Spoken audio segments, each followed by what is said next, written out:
Hi. There you are. Hi everyone. I think I'm live. I think so. I truly think so. Yeah. Anyway, sorry for the delay, but apparently I had to wait for the food delivery to arrive. And I had to eat something first, so couldn't help, but you know, had to wait. So I hope that is okay. But now I'm here, so hi everyone. Hi Tiffany! I'm really happy that you can make it this time. That's really cool. Der Rockshop, hi! Wie geht's dir, mein Guter? Alles fresh? This time without a green screen apparently, because I was, you know, I'm still setting the whole studio room up, and I don't have it in this room at the moment, so I just wanted to start the stream right away and couldn't be bothered with, you know, putting the green screen here and setting everything up for that and everything. So today without a green screen, but luckily in this new room that I'm in, which is my new studio, I have a gray wall behind me, which is all gray. So convenient, I'd say. Joris Sturs, hi! First world problems, I see, yeah. And I agree. David Furman, hi! Benjamin Landon, sorry, Landane?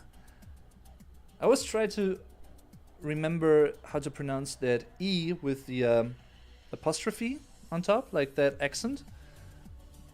Thanks for tuning in. Also, Daniel Jose, hi! Thanks for tuning in, guys. I highly appreciate that. And Nico Sorano.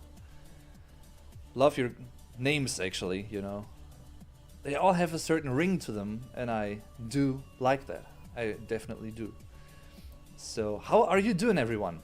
How are you doing, everyone? That's a nice way to put it. And now I have two... Why do I have two glasses here? I don't know. Anyway, I actually prepared myself with some lovely coffee. Der Kaffee. And it even says love on the mug. Which is, by the way, der Kaffee.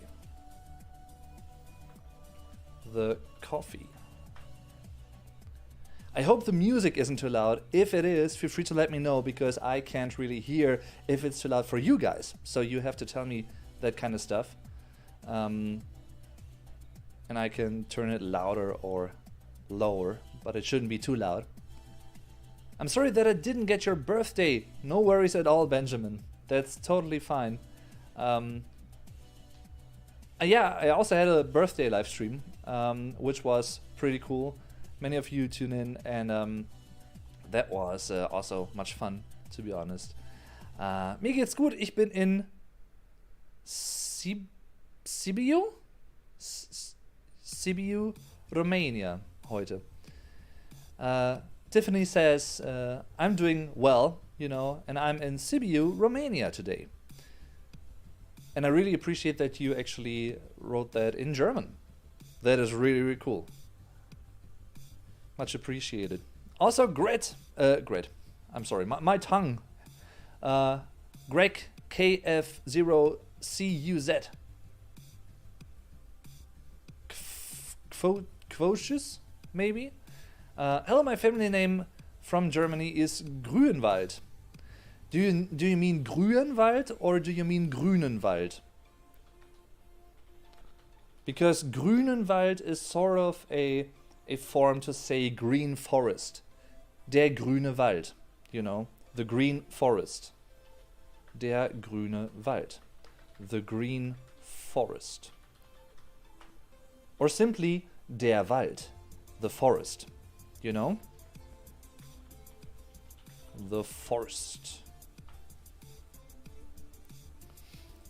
Also Carl Herring, hi. Greenwood. Then it would be, I guess, der Grünwald.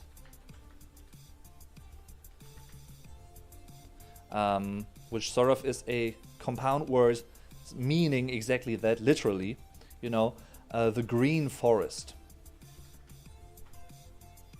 Or green wood. Or if you take wood literally and you don't mean a whole forest with it, you know, similar to the terms of, the plural term, the woods, you could actually say das Holz, which would be even more accurate in terms of standard German, which would be das Holz, the wood. So it would be, in that case, in your case, it would be das Grünholz, translated literally, one on one. Greenwood, Grünholz. That would be the literal translation. And by the way, Karl Herring also has a very interesting last name. I guess, Karl, you know that already. And to be honest, I forgot what Hering is in English.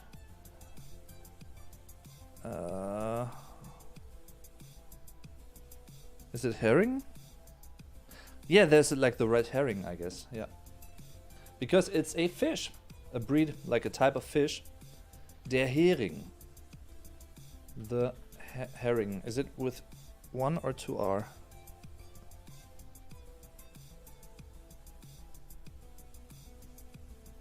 Huh. Herring. What is it? The tent peck. The herring or tent peck. Never heard of tent peck, to be honest, but Italian cappuccino in dem grünen Wald. Has to be dative in that case, Miss Clarissa! Laurelie, hi! So nice to see you. That's really, really cool. How are you doing? Thanks for tuning in. The tent peck. I never heard of that term. I heard of the red herring, I think... What's it called in English? That stylistic device.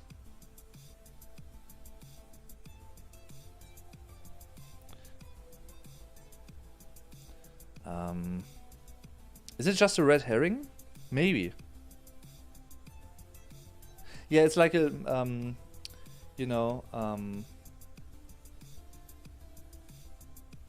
a distraction maneuver, if you want to, a distraction method.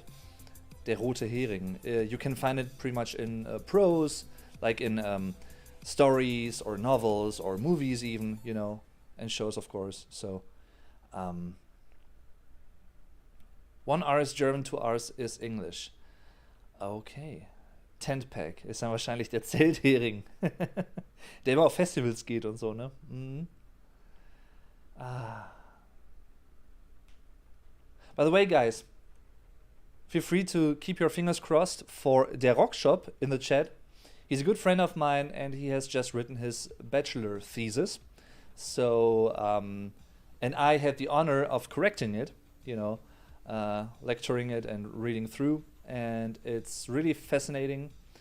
It's about like audio engineering and recording music.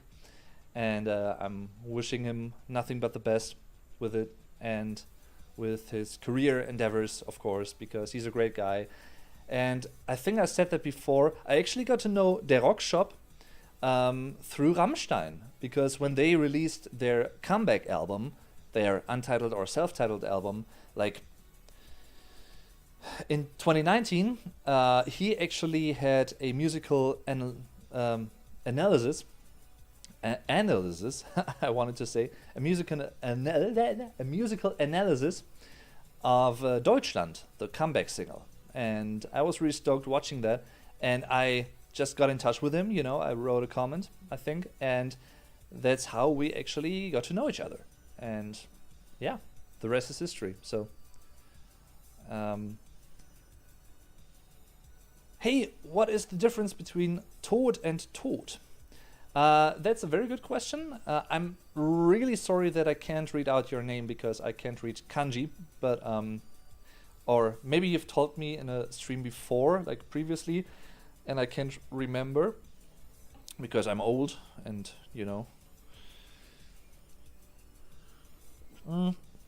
But to answer your question, it's really easy. Tod with a T at the end is an adjective. It means you are dead.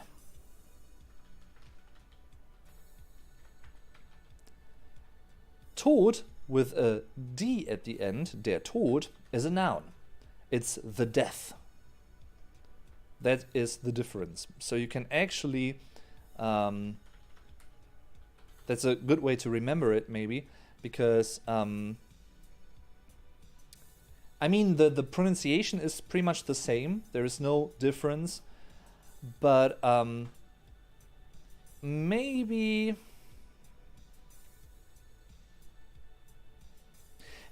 try to remember it this way, or to memorize it this way. Tod has a T at the beginning and a T at the end. Therefore, it's the adjective dead with a D at the beginning and a D at the end. So there is that similarity, you know, in terms of the same letter at the beginning and the same letter at the end of the word. And that's also the case with, you know, it's pretty much the case with both the German term and the English expression. So that may be a good way to remember it. And of course, with all German nouns, you have to remember and to capitalize them. And I'd suggest learning them together with their standard article, because then you really get it down. And yeah. So it's der Tod, it's a masculine noun.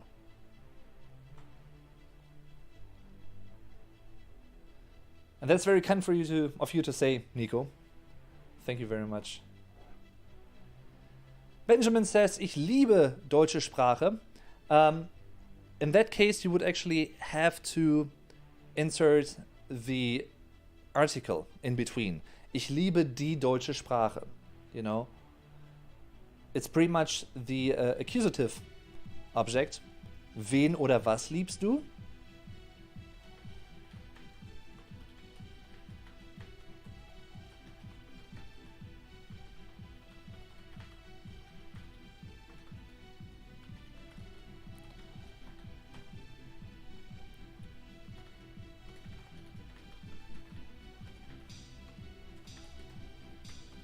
So it would actually be ich liebe die deutsche Sprache. And what I just said, Sprache is the noun here, so you have to capitalize it. You know, the S has to be spelled capitalized. But apart from that, good job. Mein Name ist Greg Grünwald. Sorry, I put an extra E in the last name. No worries. It's a very, very cool sounding name, because also, you know, it's an alliteration, which I definitely like. So that is pretty cool.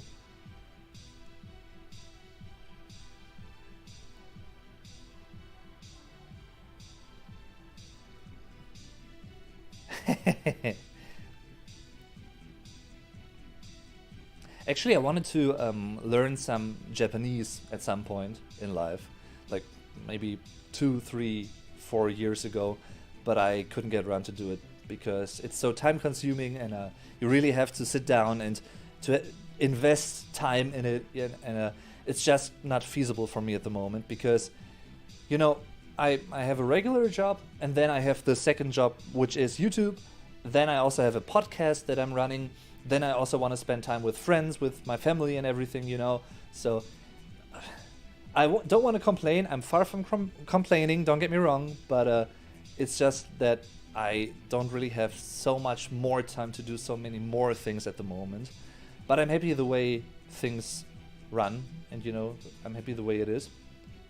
What I do want to do actually in the future, once this whole room is totally set up, I want to maybe stream every now and then, like gaming streams.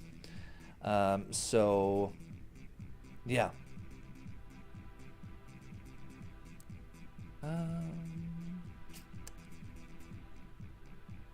Zelthering, ach so, ja, im Sinne von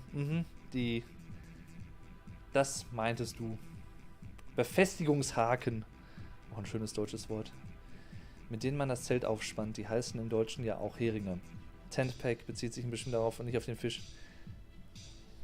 Das ist eine kühne These, die du da aufstellst. Aber ja. hast du tatsächlich gut nochmal erwähnt. Ich danke dir dafür, mein Freund. Ich danke dir. 50,000 plus characters. Is there any Japanese person that can read or knows all of those 50,000 characters? I highly doubt that, but maybe there is. The German alphabet without the Umlaute consists of 26 letters. Plus 3 Umlaute, very German way of showing the number 3 once again, plus the sharp S. So it's pretty much 30 letters in total. And, technically speaking, there's also like the capitalized sharp S, the SZ, which has been sort of established like officially 2 years ago, 3 years ago, I think. So technically there's even 31, but that's, 31 versus like 50,000. It's... I know that, a single symbol in kanji can express pretty much also express many things all at once, like just more than just one word. But it's so fascinating. I'm really fascinated by all those different language systems and how they work in different cultures and how people deal with life in different countries and parts of the world, and I just love it.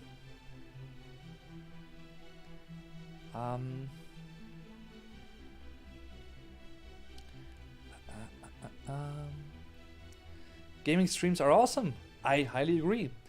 I actually really want to play the new cat game, Stray. I don't know if you've heard of that. It's a really, really cute game. I haven't seen too much of it yet because I don't want to spoil myself, but it's from everything I've seen so far, the trailer, everything looks so cool and cute, and I'm a big fan of cats anyway and animals in general, so I really want to maybe stream Let's Play that at some point in the future, so we'll see. Maybe during August even. On my Twitch channel, by the way, which is twitch.tv/DaveDurdenTV. It's German gaming streams. So if you want to practice your German listening skills, with watching me playing a game with German commentary and a game in German, that's the best way to go. You can subscribe there and follow me.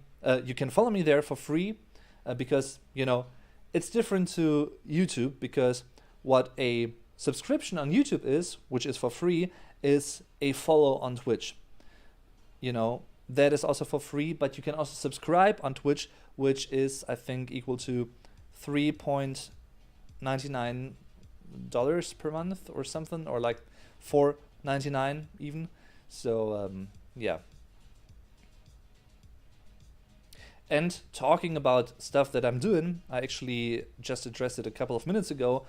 I also run a German podcast, which is titled The German Podcast. Hooray for creativity. Well, but it actually serves a purpose that it's a German podcast, but it carries an English title because it's meant to be a podcast for both German native speakers and also for you guys, for instance, learning German or simply being interested in the German language and culture, because I talk about many different things from media, the German culture, events that I attended, and all that kind of stuff. Music, movies. The last 2 episodes were about Porcupine Tree, for instance, a British progressive rock band that I love. They just released their first new album in 13 years, Closure Continuation, and it's a great, great record. Also the bonus tracks, by the way, highly recommended. Very melodic, yet very sophisticated.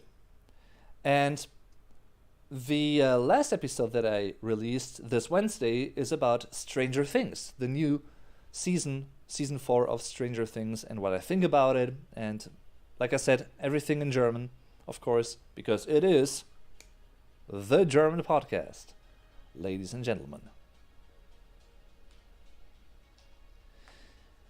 Ah, Tiffany, I really appreciate those icons there. That's awesome. Stray looks super cute. Yeah, it does.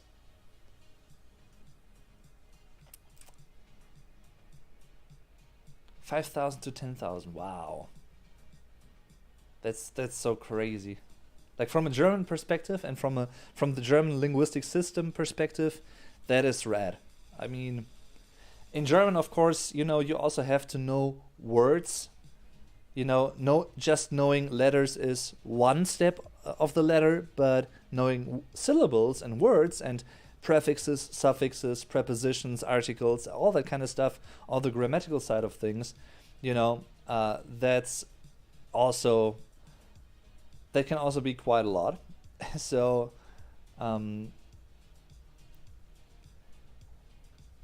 it's just so very, very, very interesting to learn more about those things. Aren't some kanji just family names? All Japanese names are made from kanji and have separate meanings. Okay, cool. So all names are essentially words. I really have to, I think once I actually made a video about, I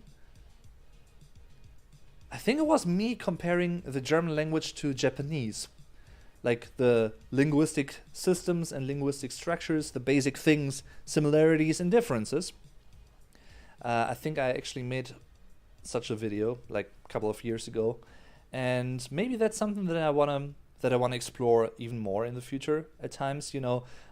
Comparing languages, German to or German versus English, German versus Spanish, and so forth. Maybe I should go back to doing those every now and then as well. Would be super fun.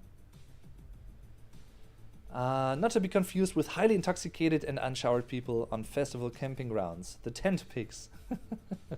I see what you did there. Tent pegs versus tent pigs. Oh boy. Oh Junge.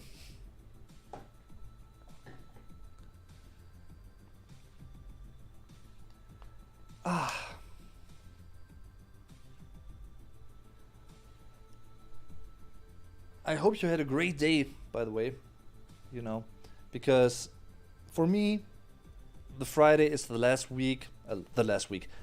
day in, like, the last working day of the week. Let me put it this way. And the weekend is off,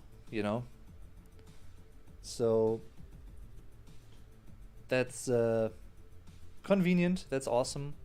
And because, of course you could say that making those YouTube videos and writing the scripts and everything is work as well, and it actually is, but I don't think of it as work because it's much fun. I enjoy doing it, otherwise I wouldn't be doing it. And it's I don't have to force myself to do or to make videos, to record stuff, to write scripts and to edit videos and everything. So some of us are still at work, Dave. Yes, I imagine that, and I'm very sorry, everyone. But your work day will end as well. Be strong, and I hope you have a stressless rest of the working day. I got a new tattoo. Nice. It's for my 40th birthday tomorrow. Wow. If I wasn't a German, I would congratulate you and I would, send birthday wishes to you now. But since in Germany, wishing someone an early birthday means bad luck, I'm not gonna do it. I'm sorry, Tiffany. But the German in me, the German that I am, I can't do it. And it mostly applies to other people wishing you an early birthday. That means bad luck for you, the one having the birthday. So that's a common German superstition.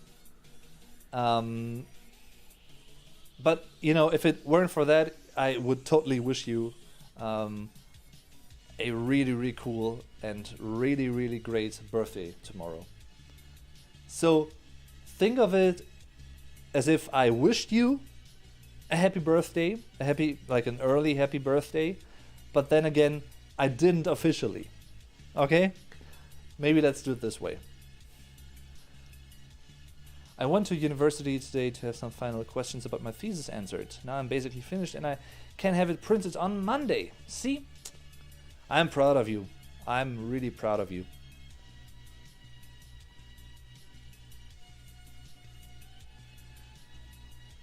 Good job, good job.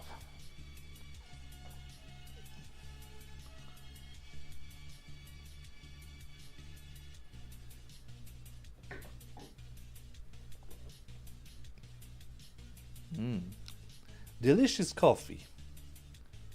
By the way, I just got myself some sound absorbers, like reverb absorbers of sorts. You know, various different ones, which I'm gonna put onto my wall here and, you know, behind my screens. So, should be quite high quality. It's Bezotect. So, and I'm really looking forward to finding out how the room sounds after they are hung up on the walls. And it may also look nice, you know, so in addition, we'll see.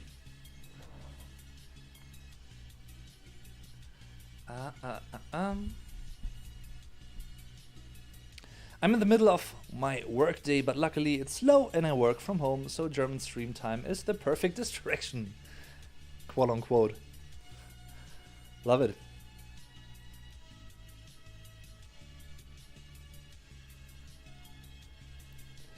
Love it, love it. And once everything is set up, you know, I'm gonna give you a little room tour, not just through this room, but also through the rest of the flat, which I love.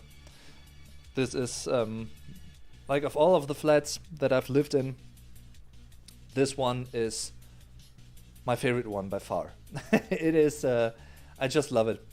I have like a nice open wide balcony. I have a second small balcony. I have a nice open and bright bathroom, kitchen that has everything I need.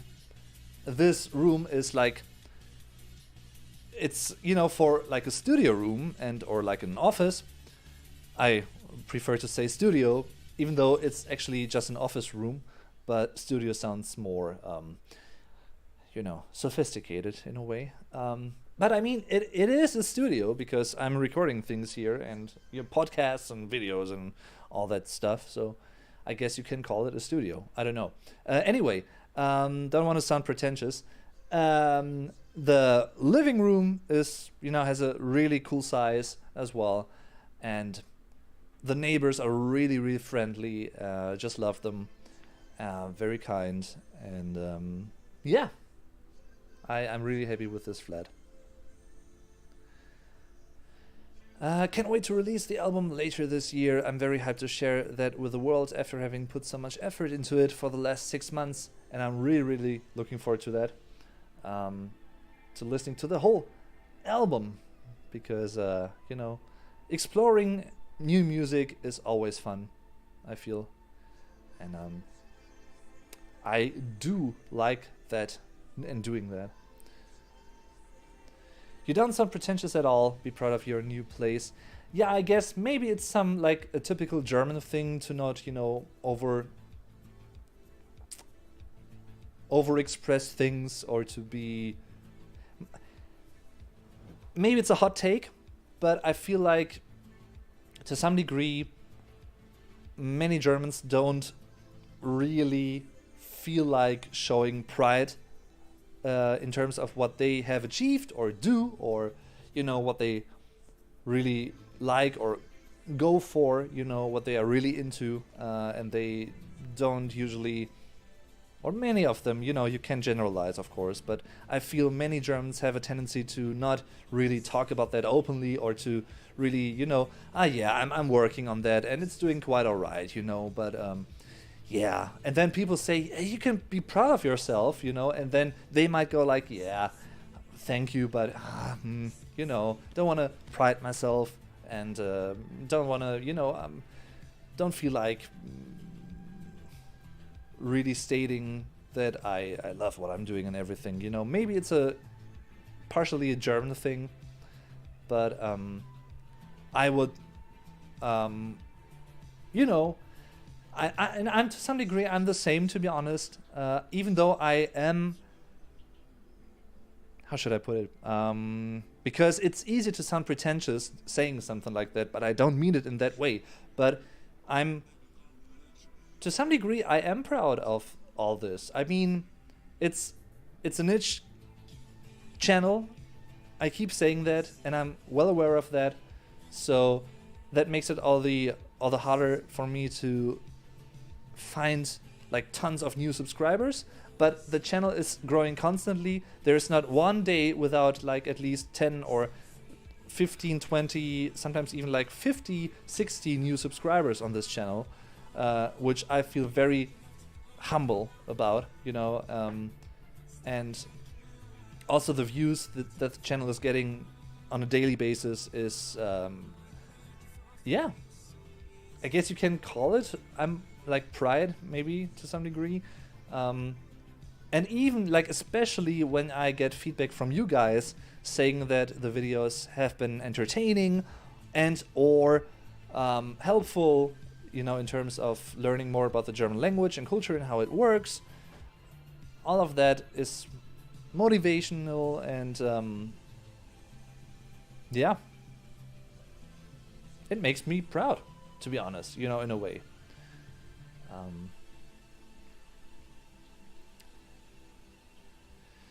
What's the genre? Would you do a listening live stream for the album? Yeah, certainly. I could certainly do that. I could certainly picture myself doing that.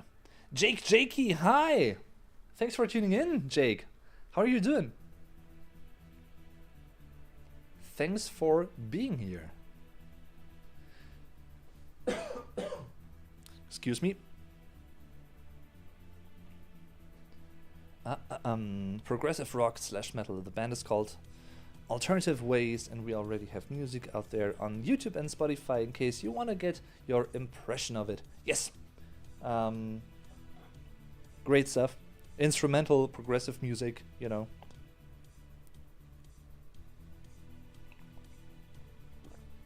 Yeah.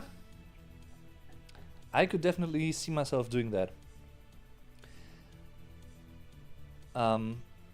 Thank you very much for saying that, Laurelie. By the way, when I'm saying Laurelie, I mean Miss Clarissa. Because I've said it before, I'll say it again, because it truly means something to me. She has been around on this channel since 2015. She has been one of the first viewers of this channel, and in fact, one of the first subscribers of this channel. You know, Miss Clarissa has been there ever since the beginning of this. And I actually met her once in person as well in 2017 when I had like a meet and greet with Get Germanized, good friend of mine, also a YouTuber. And we had a common, like a mutual meet and greet in Cologne, and it was awesome.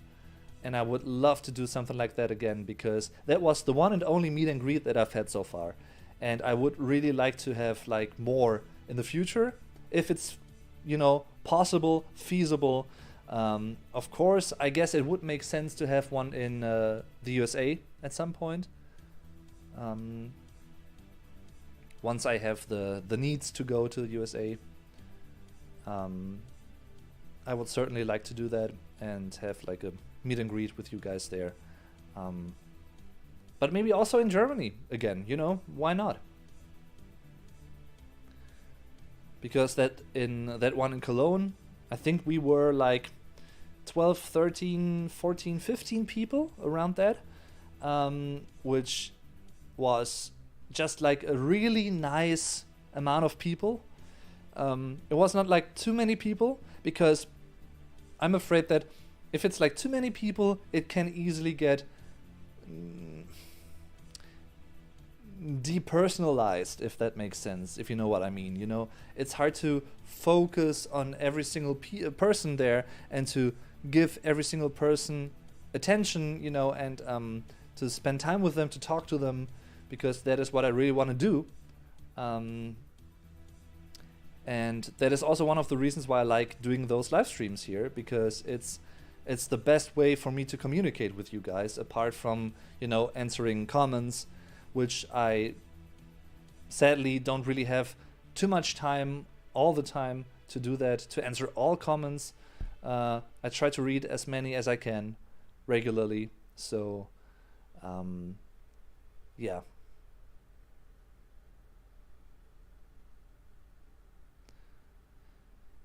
Jake says, my pleasure. Like your channel. Love Germany. Appreciate it. What is TD? What does TD stand for? For which country? Or state? TD.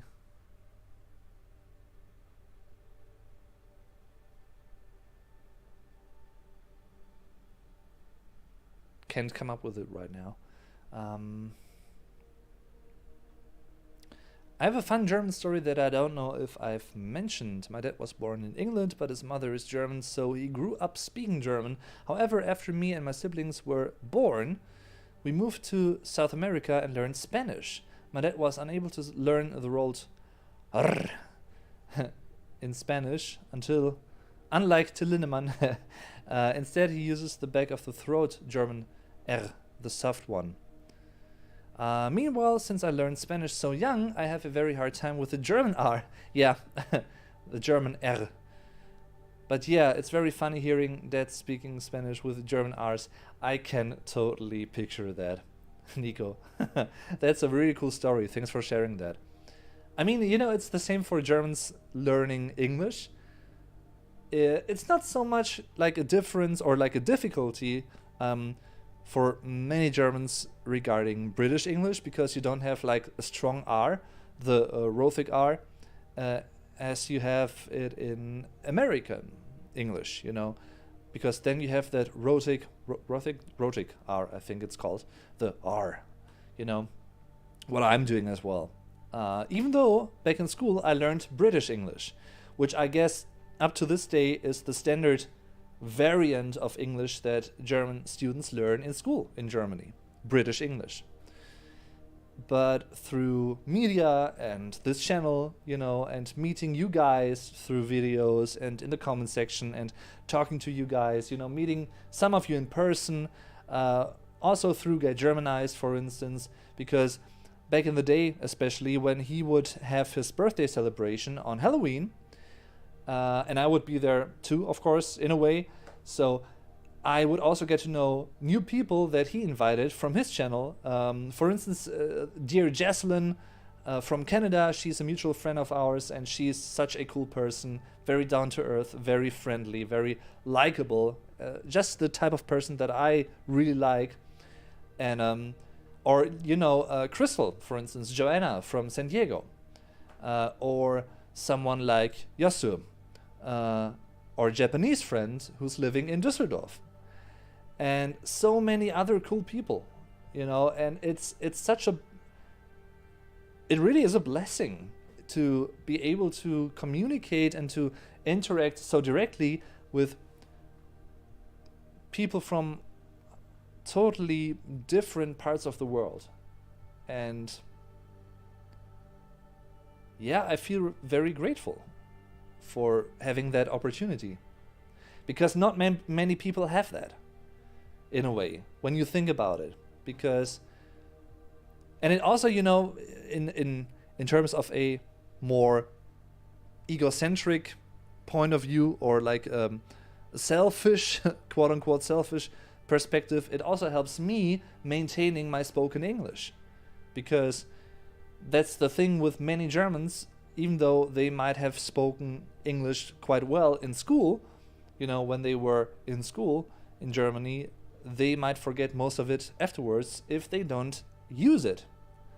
And many Germans don't have to use it in their jobs, for instance, or in their everyday lives. So they will forget about vocabulary, they will forget about certain grammatical details, and, they will mix things up here and there. And it's only natural, By the way, that's a great new Red Hot Chili Peppers song. It's only natural. So, yeah.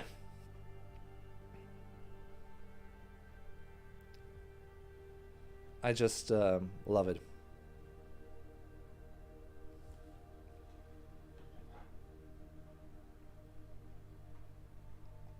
Mhm.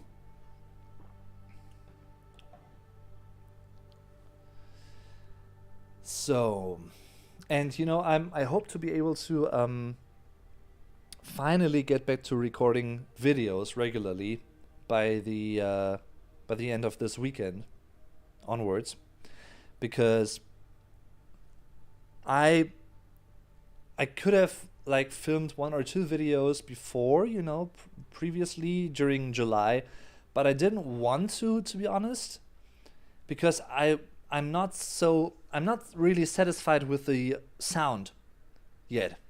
And that is why I have those, new absorbers that will get attached to the wall, and maybe that will help something. And maybe I need more even, for the ceiling.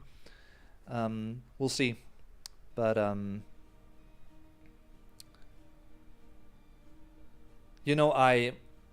when I make videos or when I record a podcast episode, I have a certain quality level in mind that I have to reach and to level. I have to be on par, and it has to sound pretty good. It doesn't have to sound perfect, and it's sometimes it's hard to sound or to have everything look perfect, of course, but I really want to try to deliver a really good sounding sound and to film stuff, in an environment and in a way that it sounds and looks, appealing. Simply put, and that hasn't been the case yet because, as I've said before, the studio isn't really finished yet, like 100%, but it's on the way there. So we'll see. Any tips for pronouncing the ich? That is also my nemesis.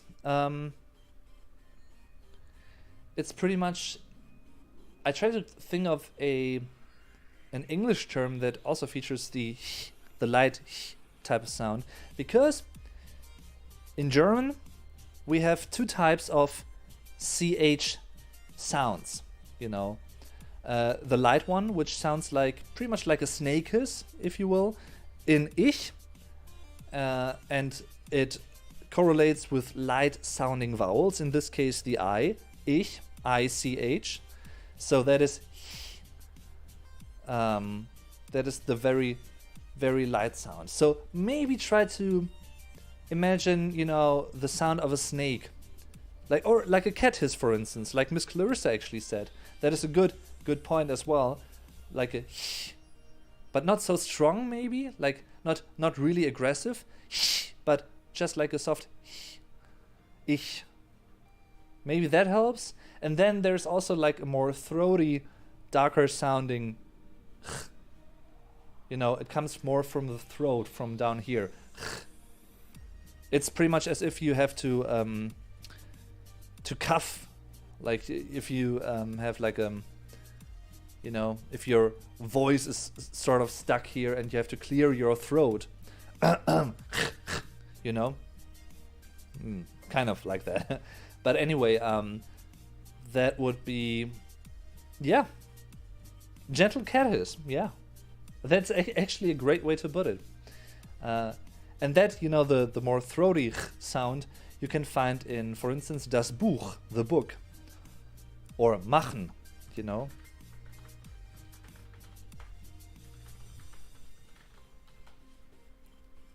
Das Buch. And here also correlating with the vowel in front of it. In that case, the A, das A, which is sort of like a more like a deeper sounding vowel, hence it's machen, And the U, of course, when you compare U and E is quite light sounding and U is like more dark sounding, if you will. So that is why it's also like Buch, das Buch,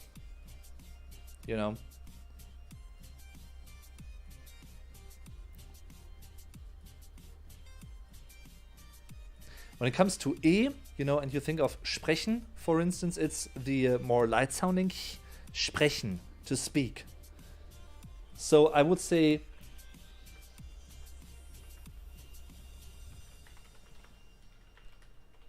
I'm gonna type that into the chat. Miguel, thanks for subscribing. That is greatly appreciated. That's really, really kind. That's also a great way to put it, Lauralee. Thanks for adding that.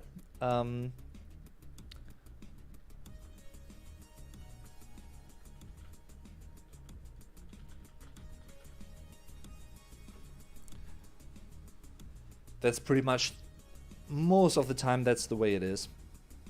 And that might also be a good way to memorize when to use which sound, you know. That applies to German though. When you actually talk about Swiss German, you know, the type of German, the variant of German that people speak in Switzerland, in der Schweiz, you know, that's a completely different thing, because they pretty much exclusively say ich hab, you know. Don't want to mock people from Switzerland, of course, don't get me wrong, but it's very different. You know, the pronunciation side is very different. They almost exclusively, I feel, have that dark sounding, the throaty sound, and even stronger than the throaty in German, I feel.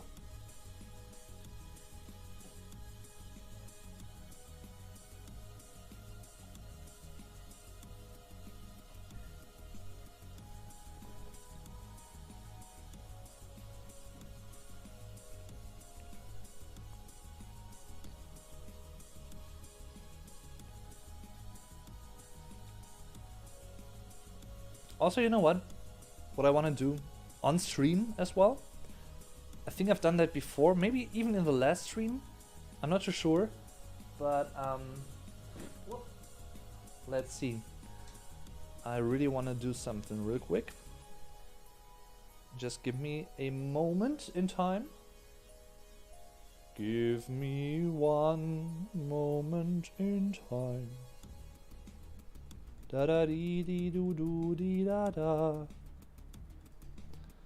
When all of my dreams are a heartbeat away. Da da da dee da da da da da. Da da da da da da.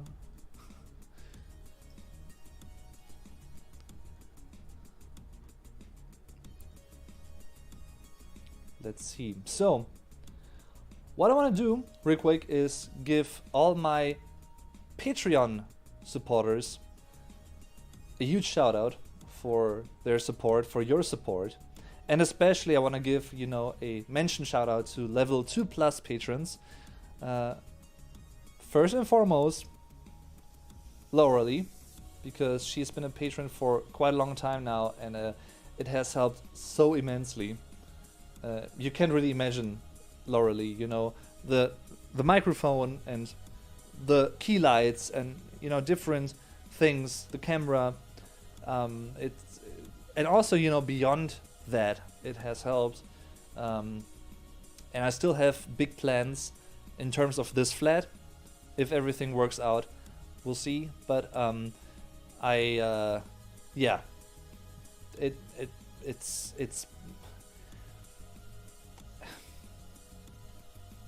it's just breathtaking, you know, to say it with, or in Keanu Reeves' words, you know, you're breathtaking.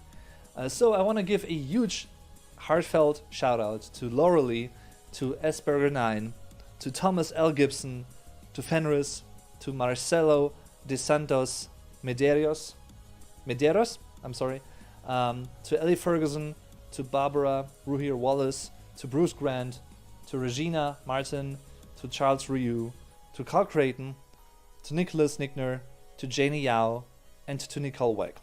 So, you guys, and of course also, not gonna forget the channel members, of course, on YouTube, Give me a second, please.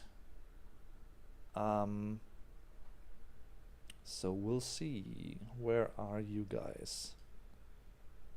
Ba-da-ba-bum. It's just, you know, it really, really helps a lot. And, you know, I keep saying it, but it really is the case. I don't take this for granted. So, let's see.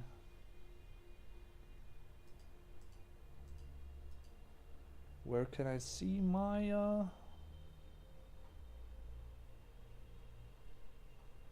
my channel members? YouTube? Seems like they have changed the overall menu. Let me see. Okay, I think now I'm where I want to be. Yes. Okay, so Asperger 9, Mark Med, Tiffany Hallmark, Jenny Yao, Eric Heyer, and Michael Denning, a new channel member, in fact. Thanks for becoming a channel member, Michael. That is, you know, it really helps a lot. It really means a lot. So thank you all so very much. And of course, all the other channel members, you know, on level 1, I also appreciate that highly. Yeah. So back to you guys. Thank you. That clears it up a lot, actually. You're welcome. Glad I could be of help. That is what I like doing the most, you know, to help people. That was one of the main reasons and the main motivations of starting this channel, to help people. Nothing wrong, don't get me wrong, nothing wrong with making videos out of, you know, the inner, more selfish feeling to want to be creative in the first place and to just make videos for the sake of making videos because it's fun. And to me, it's also fun to make videos, you know. But that additional level of doing sort of like edutainment, a mixture of education and entertainment, it's very fulfilling. It really is, especially because of your feedback. So, you know, that is a huge portion of this channel, and my appreciation of the channel, in a way.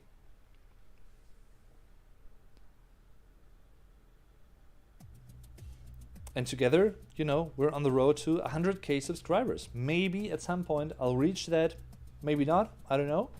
You know, I actually would have the perfect place on the wall for like that subscribe button, like the 100K subscribers YouTube play button. But we'll see if it's ever gonna happen, you know. We're less than, or more than halfway there, I should say. So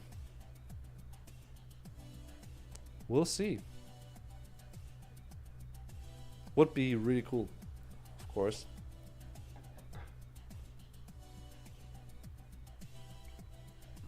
And thanks very much, once again, Tiffany, for saying that.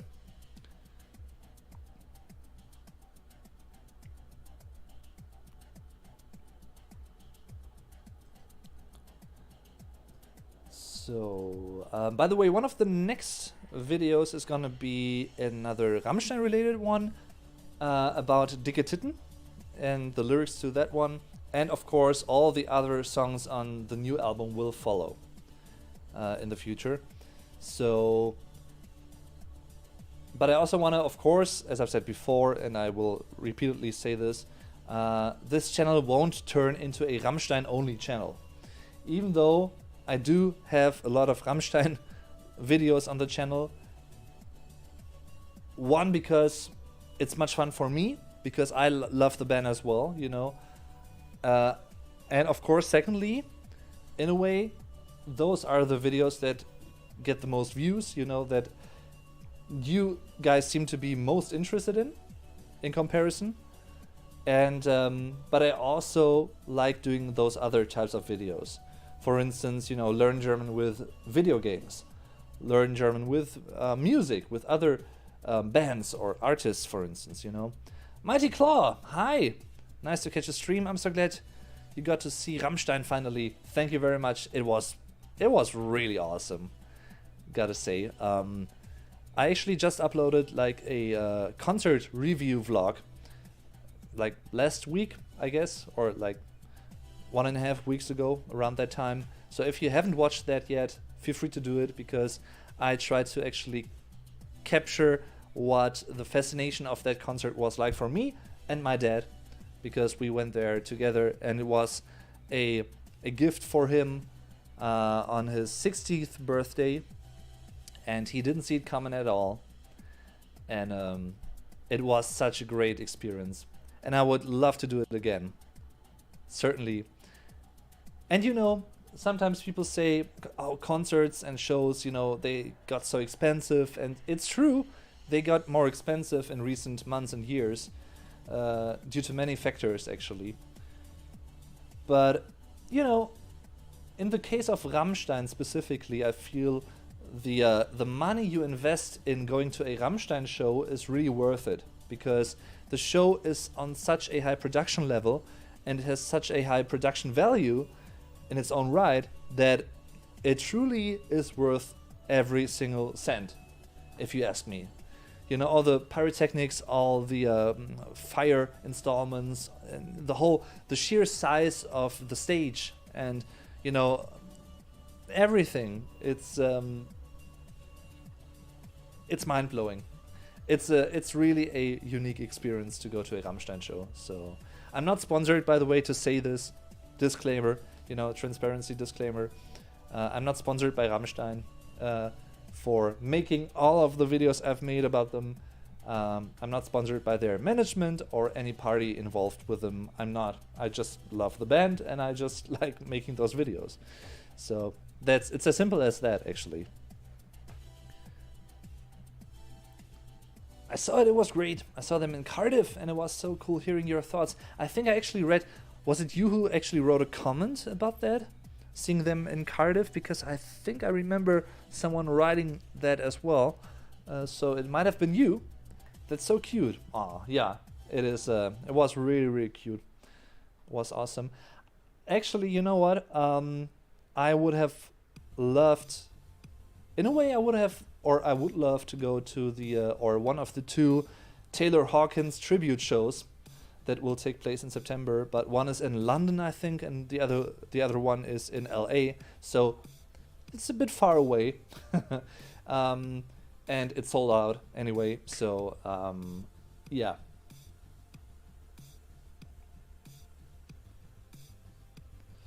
I heard someone mention once they were sad that Rammstein didn't do as much stage performance. I guess they didn't do so much. They are doing actually more than many other bands do. I feel. I guess like acting around a lot on stage, but they have to remember the whole stadium is the stage. That is true, Nico. Great way to put it. And I think, you know, I really enjoy, and I've said that in the video as well, I really enjoy that they are not doing a lot of stuff for each song during the set list, you know, because if they did, it wouldn't be as unique and as special anymore. It would become something common and something expected. And of course, to some degree, you expect of Rammstein to do something that is quite special and, you know, and something new with each song. But the light show itself is always there throughout all of the songs, which is awesome in its own right. You know, that alone is awesome. In addition to that, for certain songs in the set, you have pyrotechnical effects. You have like those huge fire towers when Sonne plays and you count, you know, 1. Then you have the fire blowing, and during the bridge of Du Hast, for instance, you have those fireworks flying through the arena and coming back and hitting the stage, and you have many sparks flying around everywhere. It's really impressive. That was really cool. And for Puppe, for instance, they have like a what's it in English actually? Kinderwagen. Kinderwagen. A stroller, I think it is. A huge, like oversized stroller, and they actually, Till sings a Puppe, the song, and then he sets it on fire, and it burns, and it burns. The stroller of fire, and then, or a pram, thanks, the stroller. And in German, it's actually der Kinderwagen. It's a really nice compound word, der Kinderwagen, which translates to the children wagon. It's true. It's like the literal translation is the children wagon, or the kid wagon, der Kinderwagen, the kids wagon.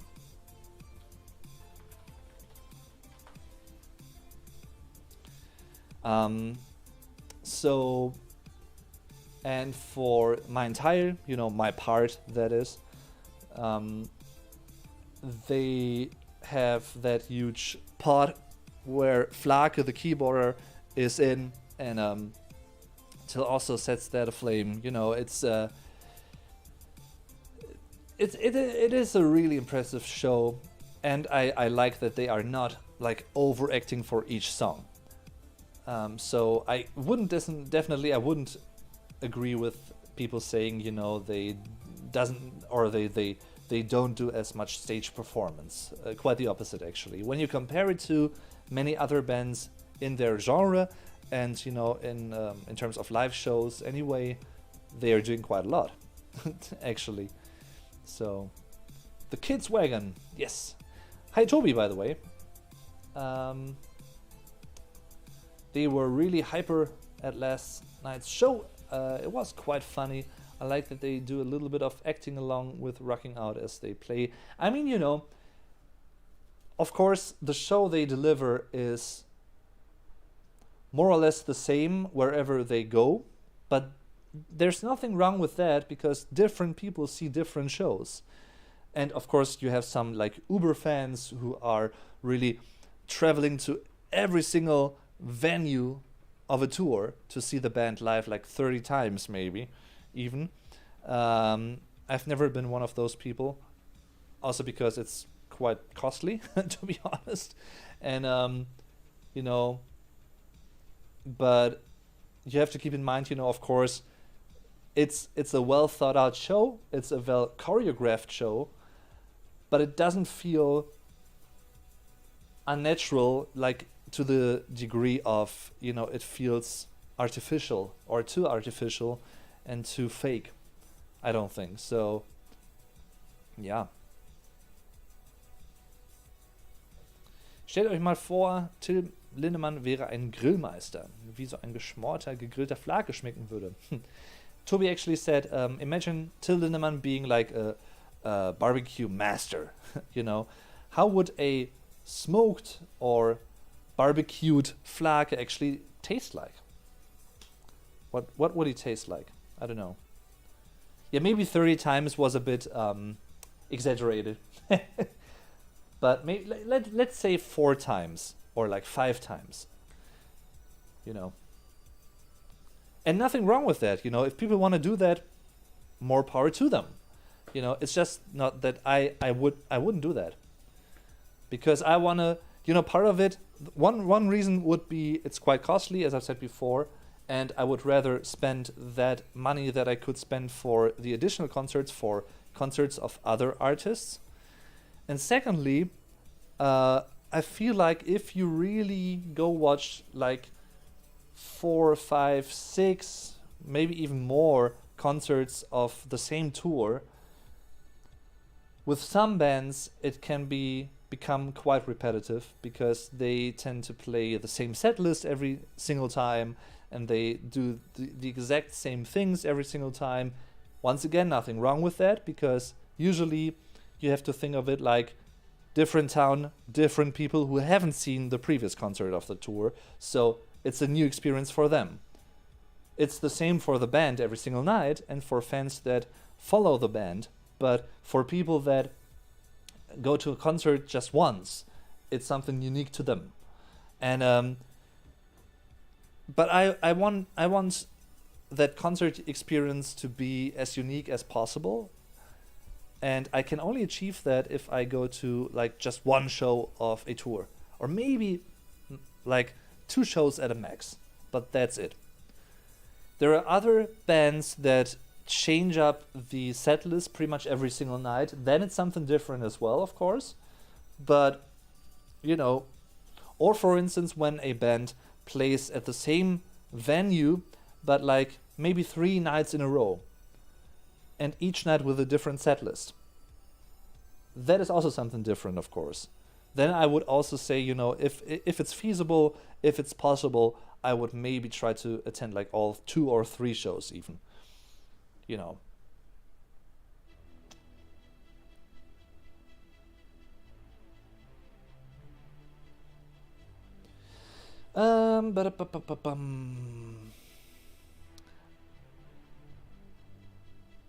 I like that they throw in tiny changes so it always stays fresh, like where Tilt's face cam ends up. Yeah, that's also funny.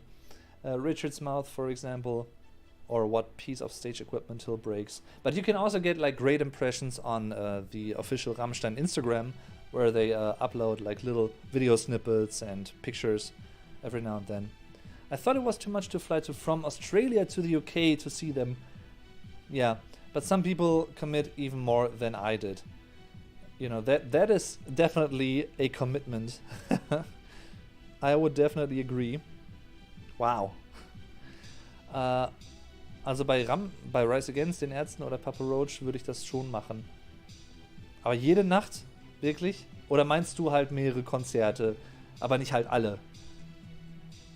Weil Bei Die Ärzte, you know, when it comes to the German band Die Ärzte, which I've also talked about in many videos actually, they are one of those bands who actually have like a different set list, a slightly different set list every single night, usually. And they play like for 2.5, 3 hours a night. So, you know, for a band like them, it might be worth it. To be honest, Rise Against, Tobi, I saw them live at Rock am Ring. And maybe they just had a bad day. I do like Rise Against quite a lot, actually, but they weren't so good live, I'm afraid. They were one of the weakest live bands I've ever seen. And yeah, maybe they just had like a bad day, or maybe Tim, the singer, had like a sore throat, like a sore voice, but it just didn't deliver live, you know. It just sounded strange, to be honest. They like the instrumental passages, the instrumental sections and everything sounded great, but him singing didn't sound that good live. I'm sorry, Tim, you know, but just didn't do it for me. So Papa Roach, I've never seen Papa Roach live. Would certainly be interested in seeing them live at some point. Jacoby Shaddix, the singer of Papa Roach, celebrates his birthday today, actually. Happy birthday, Shaddy. Jacoby Shaddix. He has a great sounding voice as well. That's the problem with Australia. Bands only show up every 10 years or so. Very expensive to tour. Moving to UK gives more opportunity to see bands and for much cheaper. Yeah. But then, of course, you have to book the plane, you know, the flight and everything. And you have additional costs for the hotel. And so, yeah. Ärzte und Hosen sind sehr unterschiedlich. Ärzte machen mehr mit dem Publikum, Hosen eher mitgrölen. So, Toby actually says, you know, the 2 very popular German rock bands, Die Ärzte and Die Toten Hosen, are really different live, because Die Ärzte are more like interacting with the audience, whereas Die Toten Hosen are rather about, singing loud all the time and, everyone singing loud. So, look at this graph. Nickelback. I don't mind Nickelback, to be honest. By the way, hi Kai. Thanks for tuning in. I actually like Nickelback. And I actually, in my podcast, which is, once again, titled The German Podcast, you can find it on all common podcast listening platforms and apps. Spotify, Apple, Pod Addict, and everything else. Amazon Music. I actually recorded a whole episode about the idea of guilty pleasures, and pretty much the entire episode is me saying that I don't believe in guilty pleasures. I believe in, if you like something, like it. If you don't like something, don't like it. But don't feel like you have to be shy about, expressing your admiration or you liking something. For instance, I don't shy away from saying I like Nickelback. I don't like every single song by them, but they have many great rock songs actually, and many deep cuts on their albums are really great. One of the problems with many people might have with Nickelback is that they might think they sound like really like washed, too clean, like pop rock. It's all about them drugs and women and sex and whatever, sex, drugs and rock and roll, which to some degree it is, yes, but there are so many really hard-hitting songs, especially on their latest album, by the way, Feed the Machine, which has some really cool bangers. The Betrayal, for instance, is one of them. I think it's called Toss a Coin to the Ferryman. Or on All the Right Reasons, there is a song, Side of a Bullet, for instance, which is one of the heaviest Nickelback songs. They have many, I wouldn't go as far to say they are like a really outstanding band in terms of their musical complexity or quality overall, but that doesn't mean they are a bad band, And I really oppose the, let's hate a band because it's cool to hate a bandwagon. Because I think it's one of the most stupidest things you could do. Just hate someone or something, in this case a band, for the sake of hating and for the sake of going with the flow. Just because someone started that, many people feel like they have to, join in. And no, you don't. Actually, you don't have to do that. You can think for yourself, and before you actually judge someone or judge something, for instance a band, just give them a chance and listen to them. It's because I feel like, I could be wrong, of course, but I feel like, also regarding Nickelback, many people just hate on them, but they haven't really listened to anything else apart from, the usual songs that get played on the radio. And that is all the impression they have of the band. But there is much more to it. That's only the tip of the iceberg, But yeah, that's just my take on that. Nickelback get a hard time, I think, unfairly. I mean, as I've said before, with their, how should I put it diplomatically, with their limited linguistic, or with their comparatively limited topics that they sing about. As I've said before, sex, drugs, and rock and roll most of the time, but not always. They can be an easy target, but once again, just give them a chance before you say something about them and you don't really know too much about them. And if you have listened to them and you still don't like what you hear, that's totally fine. You don't have to like them, but be fair. That's all I'm asking for, And not just Nickelback, but also many other things that are considered guilty pleasures. whether it's like series or shows or movies or whatnot, you know. If you like it, like it. And also, you know, stick to it and be open about it. Be honest about it. I think, you know, I could talk about this for hours, but I won't. Don't worry. But, you know, it's no shame to like something that many people dislike.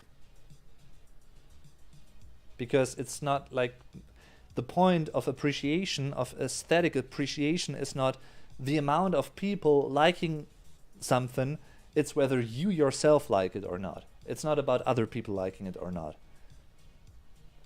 You know, it's as easy as that.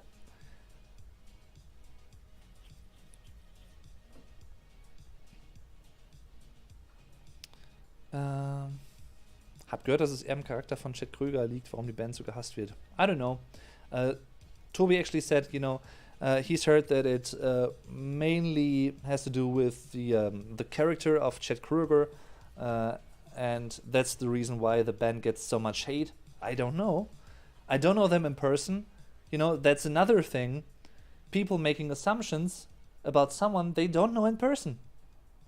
You know, of course you get a certain impression on people that you see in public, or, you know, VIPs, for instance, celebrities. It's just natural to actually, you know, have a certain impression of someone you don't know in person. But when it comes to, you know, making those strong assumptions and to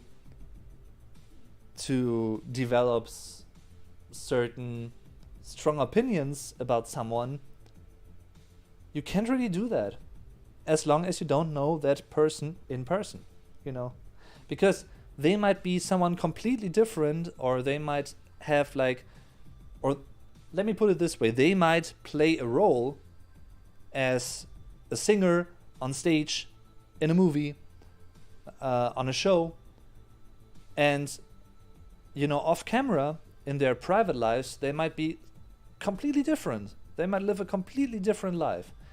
And you only get to see one half of it. And I guess that is one of the problems with people perceiving media in general, and people in media, is that they mistake the public image of people with their actual image and their actual life. And they think that is 100% what they are like all the time. And that is a big mistake. That is a really big mistake. You know, I would say about myself, for instance, that I, of course, when I record videos or when I record a podcast episode, I of course go into a recording mood, or like a recording mode even, where I might put more emphasis on the sound of words and how I'm expressing myself. That's only natural, I think. But apart from that, you know, I don't change my overall personality. It's still me doing that, and I'm not portraying someone else when I'm filming videos or recording a podcast episode. So some people do that more than, you know, others, and nothing wrong with that, once again. But I think it's just like a big problem when people mistake a public figure or a public image of a person for the actual person. And yeah. So, hi man, just wanted to thank you for everything you are doing. I started learning German a few years ago, and you have been huge help on the way. I'm doing my Abitur from German next year. Wow. Martin. Sikula. Hi. Or is it Shikula? Thank you very much for saying that, Martin. I really, really, really appreciate that. By the way, the German pronunciation of your name would be Martin, or Martin. And that is greatly appreciated. Thank you very much for saying that, and I'm really glad I could be of help, and I can be of help. You enjoy my videos. That is so cool. Thank you very much for saying that and for letting me know. See, it's those types of comments that are really motivational and really just cool, you know, spreading good vibes. That is all what I'm for, you know, when it comes to my approach of being active on YouTube or in online media in general, whether it's podcasts or videos or whatever, or streams, to me, and also in my private life, I'm all about the good vibes, spreading good vibes. I don't want to, and I'm really glad that you guys, my community, my community, is all about the good vibes as well. Of course, every now and then you have someone who is really like aggroed and who writes nasty things. That's normal. I have to live with that as a content creator. It's okay. I can deal with that. But, it's hard to pinpoint, but I would say at least 98 to 99% of my community and what I'm reading in terms of comments, in terms of, live stream comments, the live chat here, and all that stuff, the vast majority is like really spreading good vibes. You guys say when you like something, and you guys give me some ideas, you guys give me really helpful, awesome feedback, and I truly appreciate that, because I know that it, once again, keep saying that, but it's true, you can't take that for granted, because many people, I guess, on social media,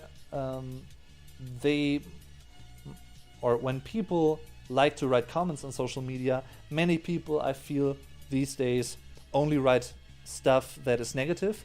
They only have an urge to comment on something when they have to say something negative, when they have to complain about something. And, it's fair to complain about something, of course, as long as it's legit, and constructive criticism, of course. But when it gets to those, just being nasty for the sake of being nasty and writing something negative for the sake of being negative, I don't really see the point. And I'm really going against that, I think in all my 15, 16, 17, 18, almost 20 plus years on being, on the internet and being, whether it's, writing in forums, back in the day, whether it's chatting with friends, or through ICQ, for instance, or messenger services back in the day, before Skype, before Discord, MySpace and Facebook and whatever. I honestly can't recall a single situation in which I wrote something negative anywhere. Of course, I also read news online, and sometimes, I scroll through Twitter, for instance, and I read a news post and people replying to that, and very, very often, if not always, it's mostly negative stuff, because especially many Germans like to complain about everything all the time, which I'm also really pissed off by, to be honest. And I can say that because I'm German myself, so, but that's a different topic in its own right. And it's also what Tobias actually said there. But I just don't see the point in doing that. If you don't have something positive to say, don't say something. It's also not, it's not just a question of being polite. I think it's also a question of, being fair. It's also a question of saving energy. Because at the end of the day, you sitting there and spending time writing, a complaint as a reply, as a post, as a comment, or whatever on social media, that takes your resources, your energy, your time, your effort, your thoughts that go into that. How should I actually, express certain things, and how can I type this and that, and all of that time, all of that resource, all of that energy you could save, because there is no point. Frankly, because to me, in 9 out of 10 cases, you can't discuss things in a constructive way on social media anyway, because many people, sadly, either can't or don't want to discuss things in a civilized manner anymore. It's just not possible. You might have argument 1, you might have argument 2, and in the third comment you have like an insult, or you have, you're an a-hole, or you can F yourself and all that kind of stuff. We all know that. What's the point anyway? Just don't waste your time and your energy with it. That is my stance. Saying that as a social media manager, because that is my job at a company that I'm working for, just don't waste your time and your energy. It's actually really interesting, because when it comes to my job as a social media manager and also my YouTube job,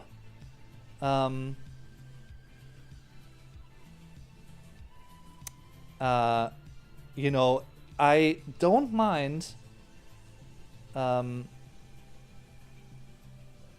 mind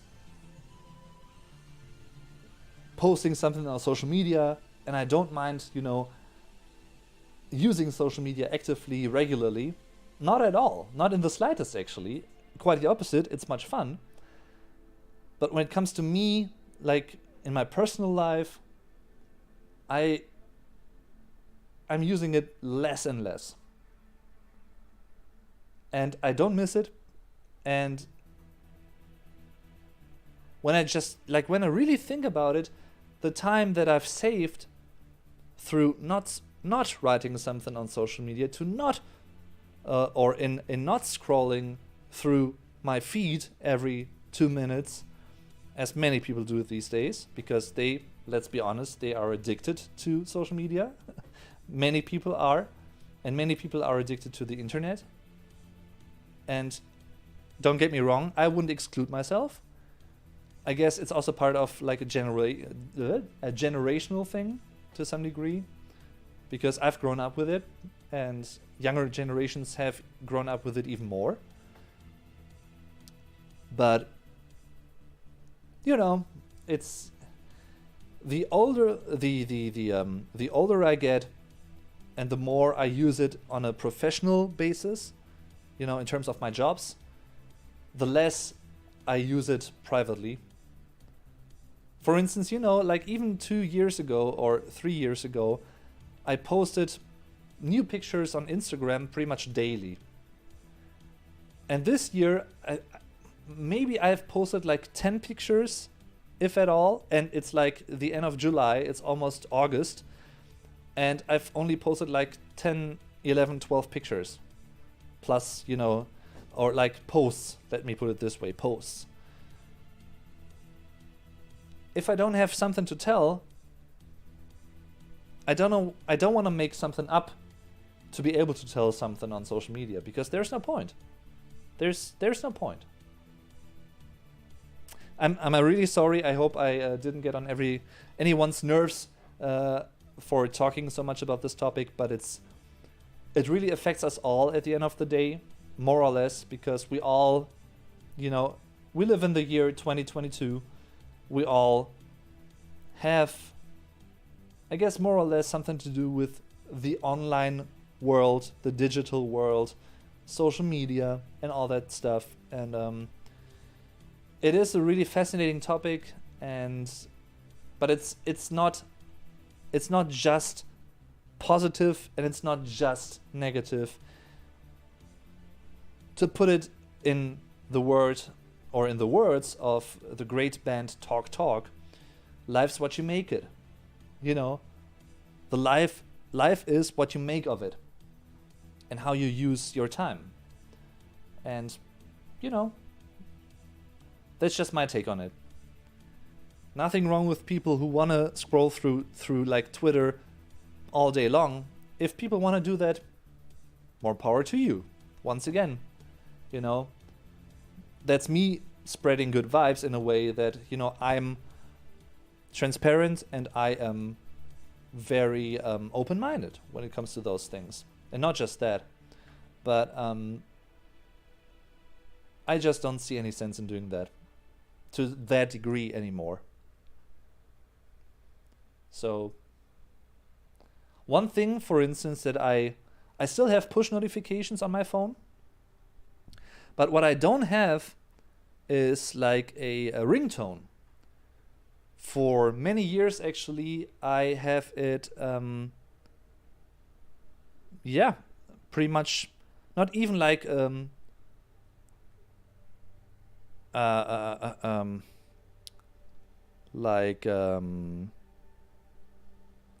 vibrations, you know. It's just muted all the time. My phone is muted all the time. So when someone calls me or when someone texts me, I might just see it like 1 hour later or 2 hours later or whatever, when I'm like in the middle of editing a video, for instance. But that's that. And, you know, most people that I interact with know that, and I won't change that, because, to be honest, it's like a really simple change from going to, or from going, you know, like from ringtone to muted. It's just like a single click, actually, or like a single push and touch, but it can make much of a difference. And to me, it has made a huge difference. And yeah.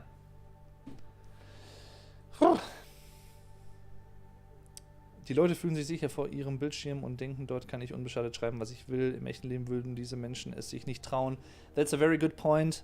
Tobias actually said that, you know, people feel secure and safe in front of their screens, and they think they can write everything they want, even the most nasty things, but in, you know, in real life, meeting people in real life, like face to face, they wouldn't dare to say the things they say online most of the time. I definitely agree with that. And what I also find highly critical and dangerous is the impression many people have, or seem to have, maybe I'm wrong, but from what I've read and seen throughout the years being online and being, you know, using the internet, is that many people think of the internet as a lawless place, if that makes sense. You know, a place where laws don't really abide or apply, and rules don't really apply the same way they do in the real world, in real life. And that is a huge misconception. You know, many people might say, duh, of course, the rules also apply to the internet and everything. Yes, it should be duh, but to many people it isn't duh, because they think it's not like that, apparently. At least they behave as if it's not like that.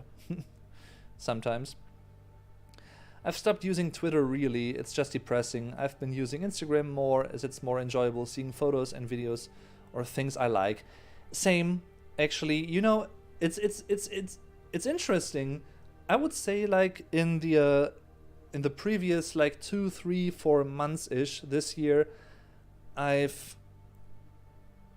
grown to use like Twitter less and less, even though I still use it every now and then, and I still scroll through it here and there, and I like texting with friends, you know, on Twitter, but there's so much bullshit written there. And I don't mean, you know, when I speak of bullshit, I don't mean, you know, hate speech or something like that only. I also mean pointless information. You know, people posting a picture of themselves every single day from the exact same perspective in the exact same pose. And I'm asking myself, what's the point? What is the point? You know, if you would actually choose to switch up positions or, you know, posing structures or, you know, lighting or scenery, okay, you know, that can be cool. But posting this exact same image day after day after day with the exact same mimics and the exact same expression on your face or in your face, maybe I just don't get it. Maybe I'm too old. Maybe I'm not the target group anyway, I know, but I don't know. Miss Clarissa actually said it very well. There's a lot of spam out there. And I guess it's you know, I guess to some degree we can't complain because the internet has been deliberating in terms of, you know, it gave all people that sort of have access to the internet a platform that they maybe didn't have before the internet age. Because everyone can be a creator. Everyone can post something they want to post about. And that, you know, that alone is not a bad thing. It doesn't mean, though, that it's only a good thing. If you know what I mean. You know, And for the human brain, sometimes the floodings of information scrolling through the feed every single day and the share of more or less pointless information, to be honest, is quite high, I feel. You know, of course, you know, don't get me wrong, of course I'm interested in seeing on Instagram and stories what my friends are doing. Of course, I'm not disinterested, you know, in checking that out.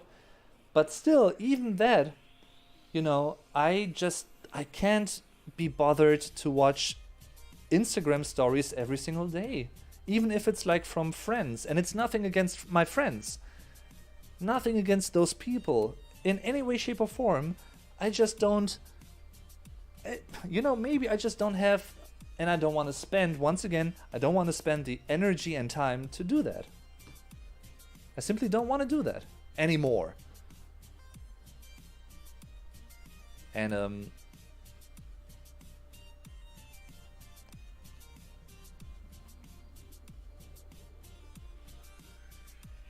Kai, I'm really sorry. I'm gonna check it out right away. So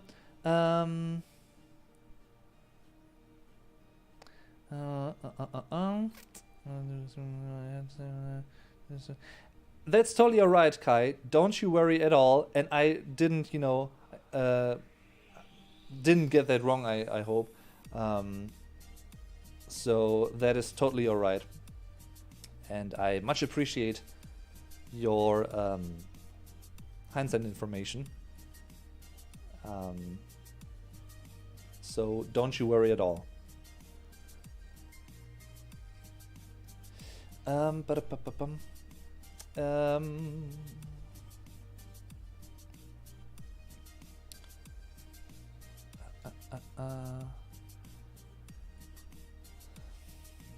Alright, guys. I think it's about time. Like maybe 4 more minutes, because then it's 11 p.m. in Germany, late in the evening. So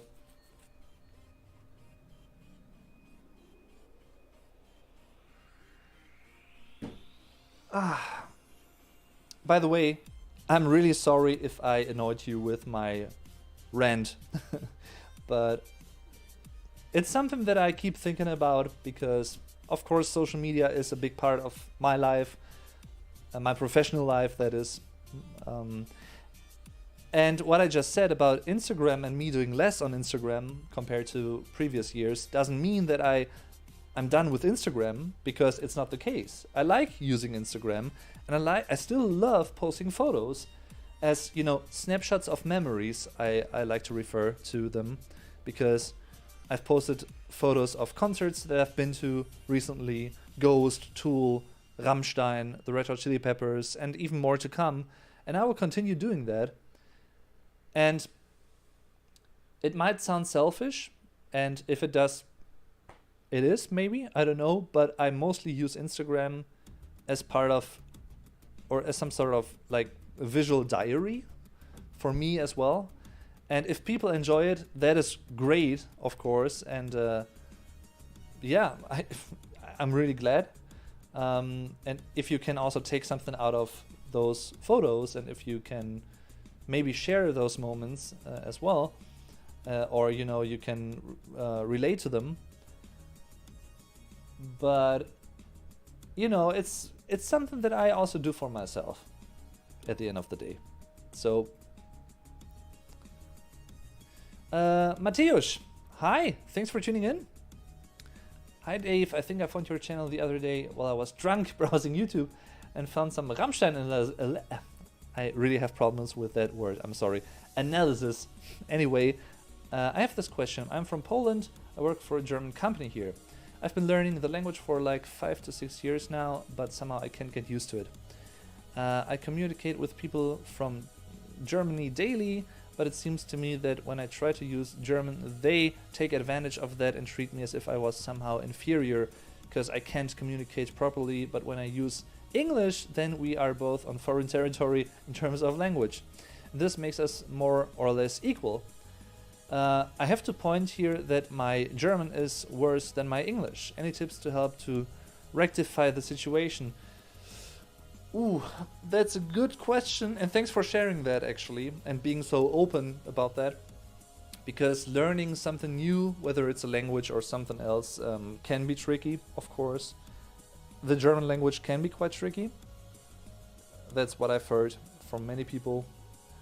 Not just because we have 3 genders, der, die, das, masculine, feminine, neuter. So, I mean, in a way, switching over to English and then you are both on the same level, actually, that should also show the other person that they are also inferior in a way, or in that regard, because they might not be able to speak English all too well, or they might not be able to speak or to comprehend, to understand English all too well either. So I dislike people that make fun of people when they try, they even try and, put all their courage and bravery, if you will, into saying something in a foreign language they might not be as used to yet. And all some other people are doing is, mock them and say, what are you talking about? Your German sounds like, complaining.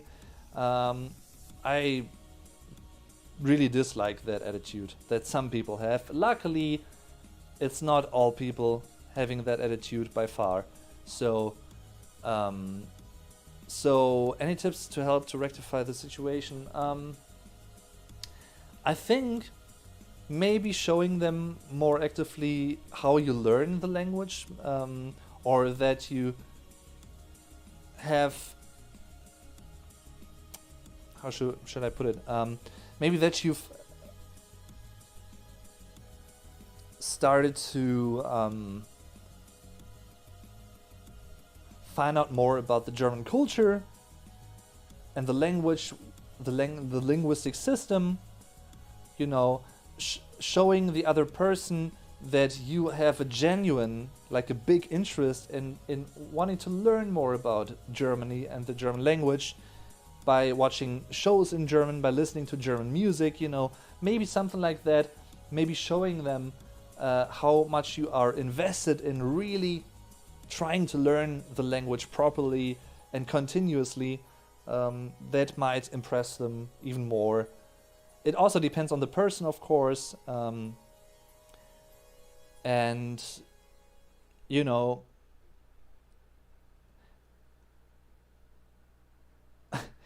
it goes back to what I just said. You know, to me, it's stupid when a person that only speaks one language complains about another person that tries to speak a second language, a foreign language. What's the point? You know, when a German complains about someone trying to speak German, but the German person that's complaining actually only speaks German and they can't even speak English these days, at least partially. Are you know, do you really think you are in the position of complaining about someone trying to express themselves in a foreign language? I don't think so. So, but still, some people do that. I know, Mateusz. I definitely know what you mean. So, just keep at it. You know, believe in yourself, and try to, you know, keep learning. And at some point in the future, you might be able to tell, you know, or to impress people and to surprise people with your improved skills. You know, that is pretty much all I can say. I've never been in that position, so it would be unfair for me to be able, or to make you believe that I could actually give you a proper experience-based advice, because I truly can't. But that is what I would say about this. So I hope that was of help, at least partially.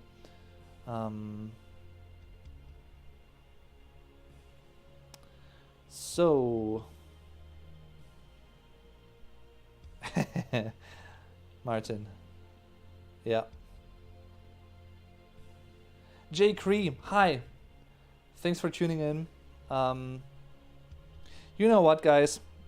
Because Jay Cree just tuned in, 5 more minutes. Because I actually wanted to end the stream. Like, I wanted to end the stream 5 minutes ago, but then I kept, you know, replying to a question. So, yeah. Highly appreciate that you tune in, Jay Cree.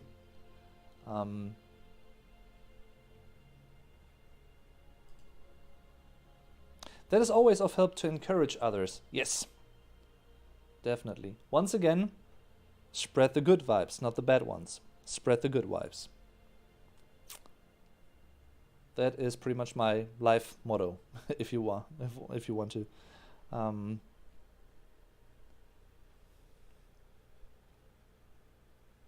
Because, you know, frankly, there is no sense in seeing everything pessimistically and negatively all the time, because what does that give you? Just think about it. What does that perspective on life give you, or how does it benefit you? It doesn't. It doesn't matter how you think about it or from which angle you look at it. It just doesn't. You know, there is no point in being pessimistic and being negative and hopeless. And that being said, I know it can be tough to be optimistic and positive and hopeful. I know it can be tough, especially in these times. But the alternative to that, pessimism, hopelessness, negativity, hatred, and whatnot, is that the solution? No, definitely not. Quite the opposite. So the only choice you have, really, is positivity. That's the way I look at life. Oh, for God's sake.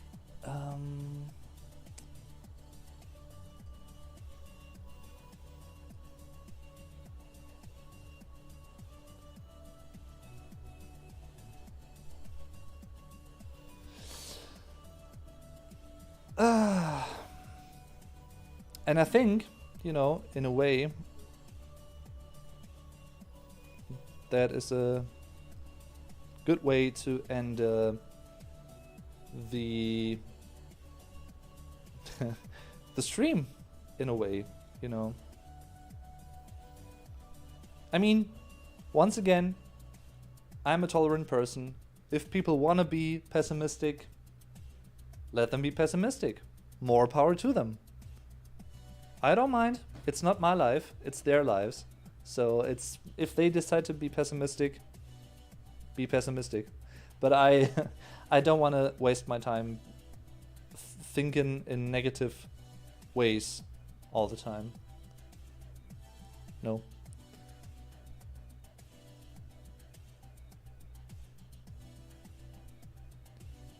Thank you, Nico. Yeah, that's actually my desk that is causing some vibrations every now and then. I hope it's not too too disturbing for you guys. I have to get used to it because it is a new desk that I have, and it's a, you know, I can actually let's actually do that a little bit. I can, you know, I can do this.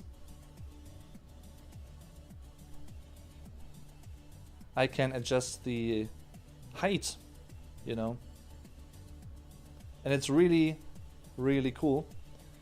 And but that also goes along with, you know, maybe, you know, every time I'm actually putting my hand onto the desk, you know, too heavily or too, you know, actively, it might vibrate a little bit, and therefore the camera is shaky. I still have to get used to that more, but I hope it's not too annoying and too disturbing. I'm not doing that on purpose. So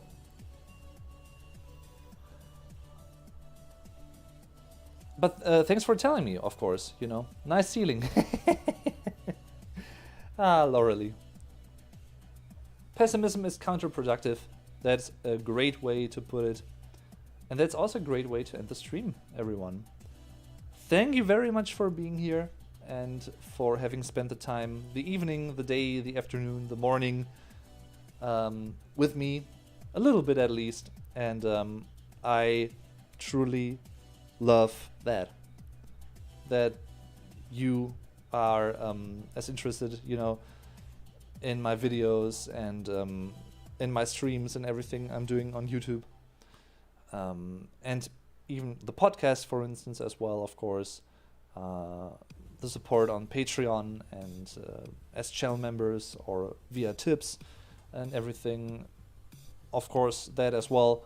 But just in general, you know, it's cheers to you guys. It is really atemberaubend, which is the German equivalent to breathtaking. Atemberaubend. Which actually is a literal translation. Breathtaking, taking the breath away. Atemberaubend. Alright, everyone. Looking forward to the next stream next month, I guess, most definitely in August. At least one, maybe even two. We'll see, because it's always much fun.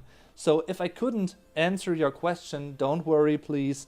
Or if you know, in between streams, if you come up with questions you'd like to ask me, feel free to write them down and to ask me them, you know, in the next stream or streams, whenever you have time and I have time to do them and everything. So, and I'm really looking forward to getting back to working on new videos regularly again, because in July and you know, the end of June, because of me moving into this flat and me having to do so much stuff off screen or offline, don't want to complain, but was the case, I couldn't work on videos as much, and I really miss that, and I'm looking forward to it. So thank you very much for everything, guys. I truly appreciate that, and see you around. Have a great day and a great weekend. Stay tuned. I'm your Vlog Dave. Tschüss und bis zum nächsten Mal. Bye bye.